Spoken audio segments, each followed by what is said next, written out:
Hello, boys and girls, and welcome to another episode of your favorite algorithm channel. My name is Ryan Powers, and today I'm going to be taking you through LeetCode 49 group anagrams. So let's introduce the problem. Given an array of strings, group anagrams together. Okay, awesome. So what exactly is an anagram? Well, if we look at this, this array of strings here, we can see that they end up being grouped in this way, where ate, eat, and t are all grouped together, and then nat and tan are grouped together, and then bat is grouped by itself. So what an anagram is a string that contains all the same letters, right? So ate and eat and t all contain an e, an a, and a t, and then nat and tan all contain an n, an a, and a t, and then bat it's the only string that contains a b, so it's by itself. And I think the important thing to note here is that it doesn't just have to include the same letters, but also the same number of those letters, right? So if we had like ATTE, that would be in a group by itself. So that's kind of how we're grouping these together. So let's take a look at the notes of this problem here. It says all inputs will be in lowercase. Well, that's really, really nice. We don't have to account for uppercase letters. We can just assume that everything's lowercase. So while we're comparing our strings, that's going to be make it a little bit easier. And then the order of our output does not matter. So what does that mean? Well, that means that we can return these subarrays in any order. We don't have to return, this subarray in the 0th index position and this in the 1 and this in the 2. It doesn't matter. As long as the anagrams are grouped correctly together, we can return the output in any order. Okay, so the one last caveat to this problem is I think maybe the easiest solution to come about would involve maybe sorting these strings, but I would like to challenge you to do this problem without sorting, right? So that's going to be the solution that I'm going to be showing, and the solution that I'm going to be coming up with. And I think it is a good challenging exercise to maybe try to think about this problem in a way where you could complete it without doing any sorting. So that's my challenge to you. Anyways, like always, I suggest that you try to solve the problem on your own first. And if you can't figure it out, or you just want to see how I did it, then check out the video. Otherwise, if you're ready to get started, come with me to the whiteboard. So on the screen here, we have our example array of our example words. This is the same example that we had in the opening of the problem.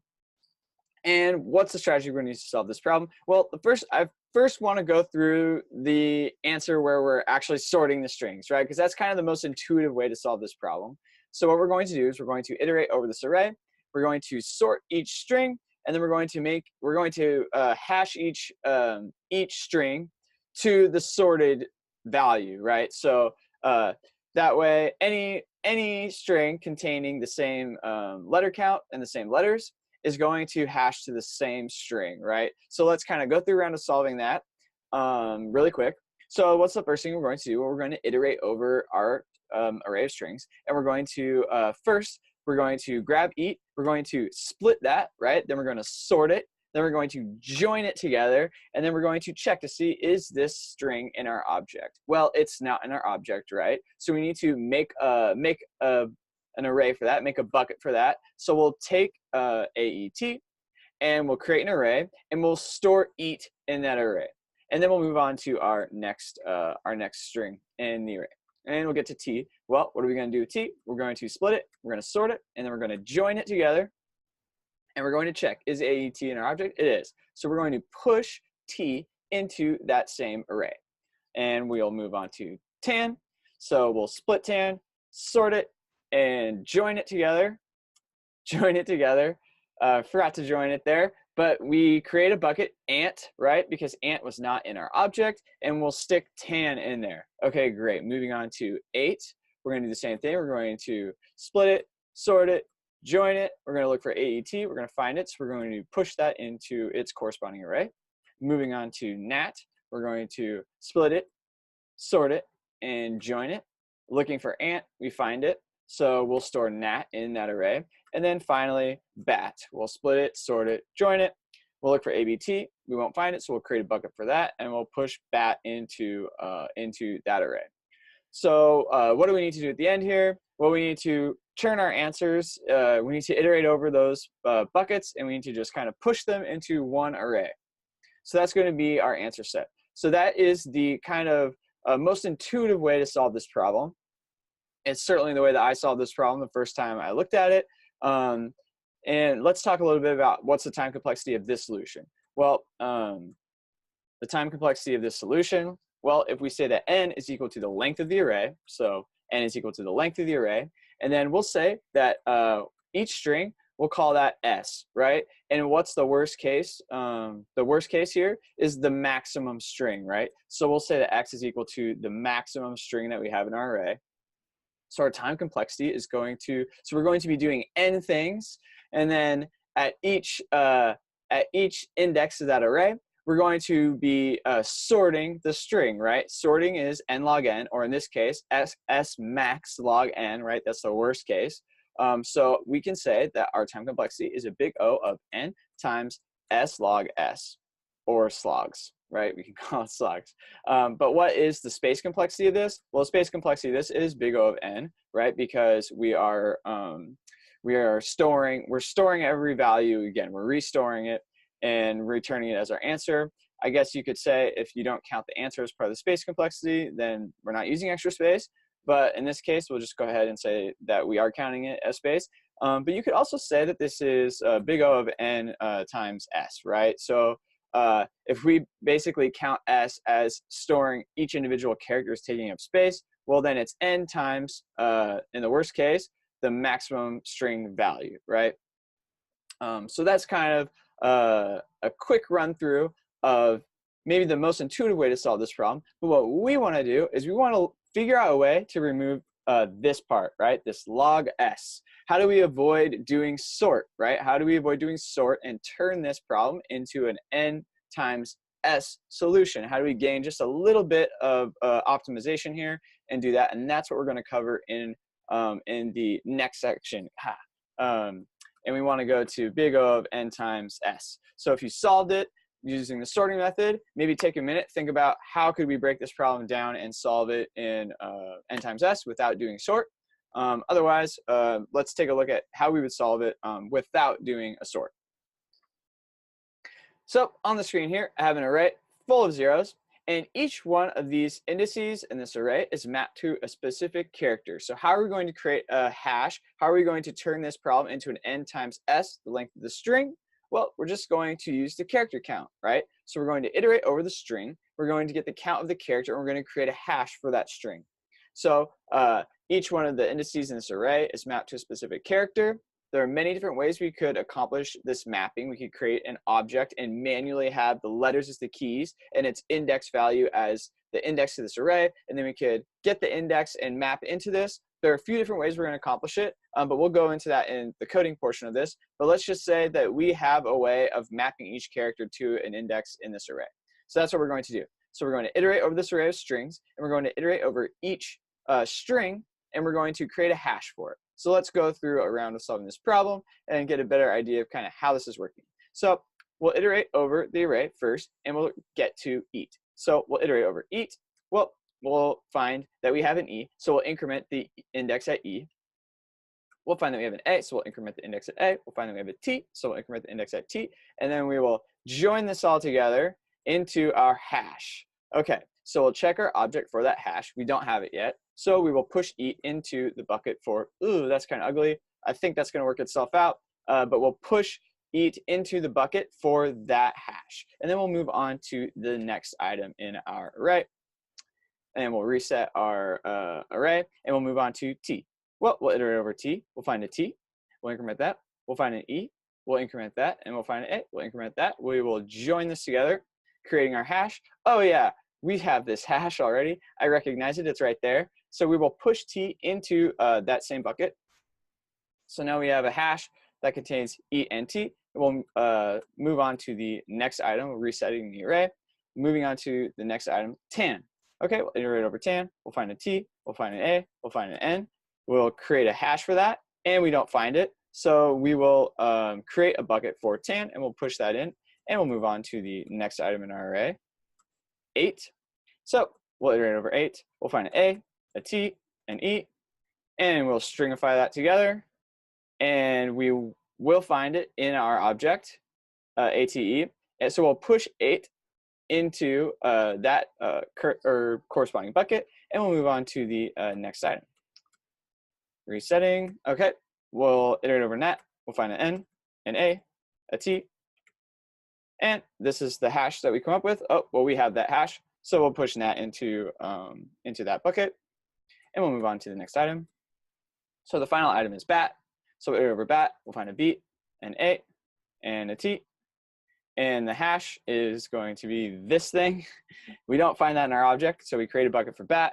Okay, so that is how we solve this problem without doing sort, right? But you might be asking me or asking yourself, hey, Ryan, we just had to create this giant 25 index array to actually hash this thing, which it seems in some cases that it might be better to do sort, like if we have a bunch of three-letter words. Well, that could probably be true, but let's go over kind of how does the time complexity of this problem break down.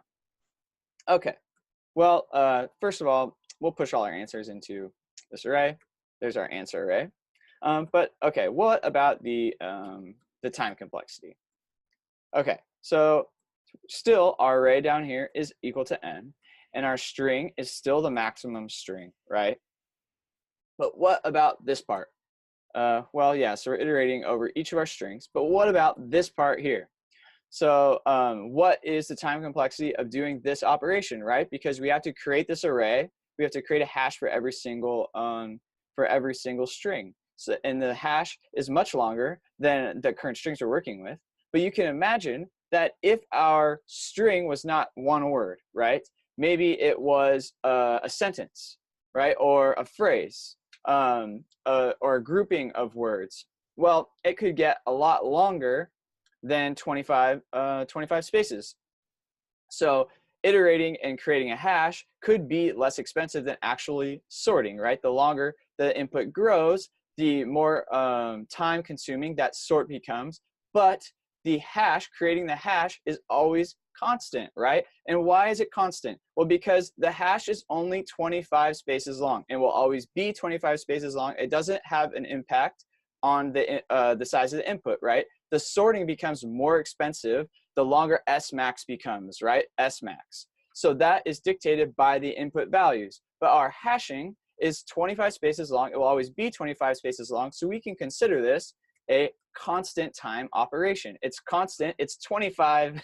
It is 25 operations, but it is constant. It does not change. It is always 25. And that's why we can say that going through and creating this hash is a constant time operation, right? So the actual variable part of this is the iterating over S, right? And that is how we get our time complexity of a big O of n times our max, S max, right? That's how we get the time complexity, because the only thing that is dictated by the inputs are n and s. The construction of the hash is constant time operation. So that is a breakdown of the time complexity. And what about the space complexity? Well, it's still the same as it was in the previous problem. Okay, so hopefully, I think the idea of coming up with the character count is definitely something that could come to your mind, but maybe creating a hash is not something, it's definitely not something that I do very often. Maybe it's not something you do very often either, but it is a pretty cool way to approach this problem, and maybe something we can kind of put in our tool belt next time somebody asks us to solve this type of problem without sorting, right? So let's see how we execute this in code in the next section. So on the screen here, we have our group anagrams. So that's going to be the function we're going to use to solve the main part of this problem, but let's create a helper function. So let's create a helper function called create hash. And create hash is going to do exactly what it says. It's going to create a hash. So it's going to take in a string, and then it's going to return to us a hash that we can use. So inside of this hash function, the first thing that we need to do is we need to create an array to hash into. So we can say that our const hash is equal to an array. So we want our array to be the length 26, right? So there are 26 characters in the alphabet. So we want to do array 26.fill, and we want to fill it with zeros. So this is kind of the creation of the hash. This is our, I said 25 earlier, but I meant to say 26 character indices that we have to create every time we make a hash. So this is kind of the initialization of that. So that will give us our hash. And then we want to iterate over our string. So we can just create a loop for that. So we'll let I equal 0. And while I is less than the string dot length, well, we'll increment I. Okay. So then at each part of this iteration, we need to get a mapping to the correct index to increment the value, right? So we need a variable index. So we'll say index is equal to, and then what we need is we want a number that corresponds to each letter. Well, all of our letters are going to be lowercase, so we don't have to worry about capital letters. So we can actually get the character code, which starts at 97. So A starts at 97, right? So that's kind of our 0th index value. So we can say that we want a string dot char code at, and we'll pass in I. So that's going to give us the character code at the ith position. So, and what we want to do is we want to subtract 97 from that, right? Because A is the first index, which is going to be the 0 index, and the character code for the ASCII characters for A starts at 97 and goes to whatever 97 plus 26 is Z. So if we just zero it out by subtracting 97, that'll give us kind of the index of the corresponding bucket that we are looking for. So then we can say that the hash at index is equal to hash, the current value at that corresponding index, plus 1, right? So we're incrementing that value. So we'll iterate through the string, we'll increment that value at each iteration, and then at the end we want to return the hash. So we'll do hash dot join, and we'll join it with a string. So that will give us our hash. So now grouping the anagrams actually becomes fairly simple, and we're going to do this in a pretty slick way. So we're actually going to reduce. So we'll just start this out with a return statement, and we will say that we want to reduce this this array of strings, right? So we'll do strs dot reduce. And we'll pass in our accumulator and our value into our function. And the value that we want to pass in is an object. But what we also want to attach to our object is a property called answers, and we'll attach in, and that will be an array. So we will push our answers into this this array as we are mapping or hashing. So we'll also have our hash keys in here with the corresponding buckets, but every time we initialize a bucket, we'll pass it into our answers.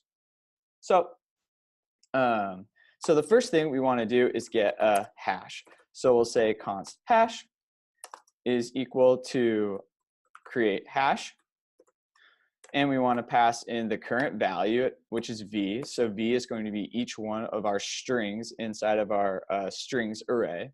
So we'll create the hash, and then we'll say that, so we'll say if a hash, so if the hash exists, well, then we just want to do a hash, which will return us that array, and we want to push in that current current string. So we'll push in v. If this is not the case, if the hash does not exist, well, then we need to create that bucket, right?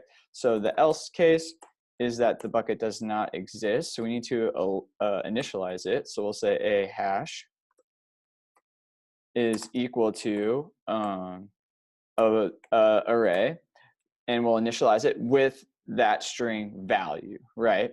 And then the next thing we want to do, the slick part of this, is that we can actually say that a.answers, because we have created an array that, or a property answers on the accumulator object, and that property answers is an array, right? So we can push into a.answers.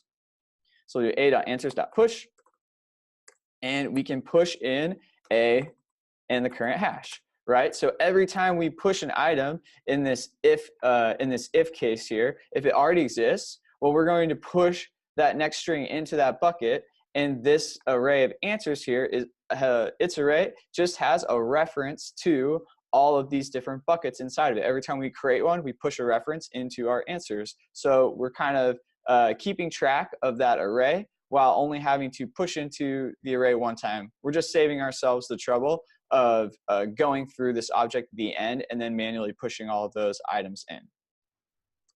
So of course we have to return a at the end, our accumulator, and then at the end we want to return .answers. So this whole reduce function is going to result in our object that is our hash map that has our answers property on it. And then we want to return the .answers part of this as our final answer. Okay, so let's see how we did. See if we got any bugs here. All right. So there's that, and let's submit.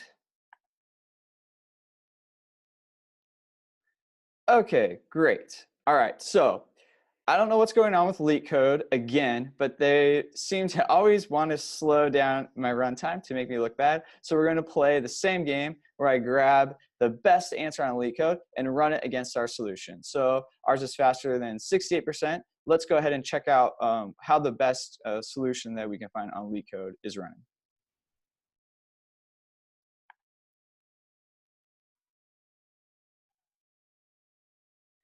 All right, so here's the distribution. Let's zoom in on this part. You know what? Let's zoom in on this part. Let's grab one of these all-timers here. How about 95th percentile solution? Awesome. So we'll grab this. Okay.